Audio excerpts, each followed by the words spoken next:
to this conversation now. South African consumers are expected to start ramping up their spending in 2025.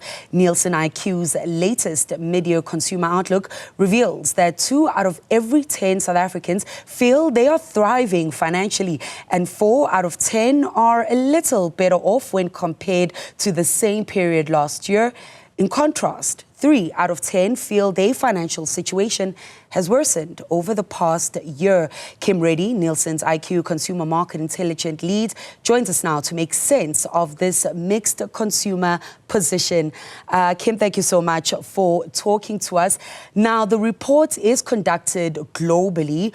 Let's start there. What picture does it paint when it comes to the state of consumers globally? Are they recovering from the economic pressures such as inflation?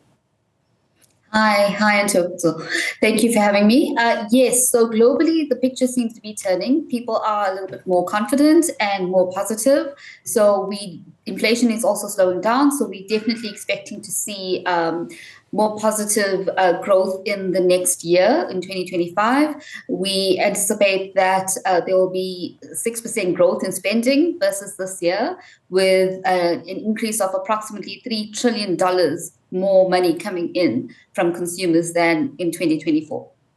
Now, Kim, let's zone in to South Africa. It really has been a tough 2 years for consumers. So how are finances shaping up? What's improving that sentiment for them to want to spend, especially as we head into the festive season?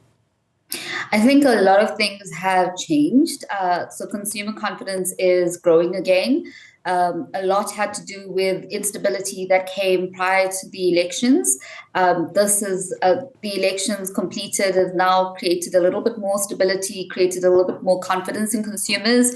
The inflation rate is dropping again. It's not going as bad as it was. The interest rates are getting cut. So people are anticipating a more positive economic growth in the near future. So they're expecting more increases in salaries. They're expecting less unemployment, because this year 25% of people have been impacted by job losses or income losses. So with the turn in the economy, this is all expected to actually grow and reverse next year, so that people are in a more positive situation. And Kim, it seems consumers are not just sitting on their hands during this tough period, but from thrivers to those who are just making it.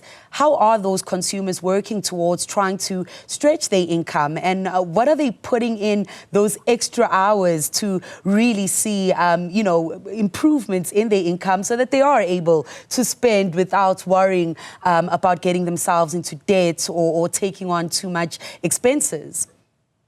Well, the South Africans are nothing if not innovative. So they have found very, very innovative ways of sustaining their lifestyles and making sure that they can cope with the situation, from having a lot of side hustles. So we see like a staggering 83% of people have some other means of gaining income other than their primary source of income. So they are looking at other alternatives. And then with those that don't have that, also amongst those who do, rather, they are looking at different ways of saving. So the way they spend their money is very, very thought about, very calculated. So when they're shopping, they are shopping on promotions. They look for the discounts. They're trying to save on fuel. So they will shop at fewer stores than they used to. They're also shopping at discount stores. They tend to stick to preferred brands if they can. So how they do this is by buying in bulk when those brands are on special. And they will look at brands that have innovated so that they can afford them. So if a brand has innovated in terms of pack size or in terms of variety, and it's now more affordable, they will switch to those brands as well. So they're adapting many different strategies to be able to make their budget stretch further.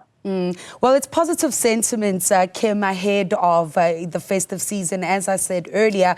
But did the report also maybe give any indication on just the consumers threading carefully with their spending, and perhaps also channeling some of their spending to reducing their debts? Or is this really just, spending for things that they want as opposed to needs?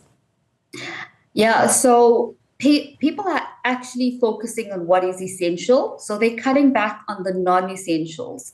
So there are areas that they are definitely cutting back on spending, and these include things like out-of-home dining, out-of-home socializing. They cutting back on things like takeaways and deliveries. They're not going out as much as they used to. They're cutting back on travel and holidays so that they have more money for the essentials and the basic.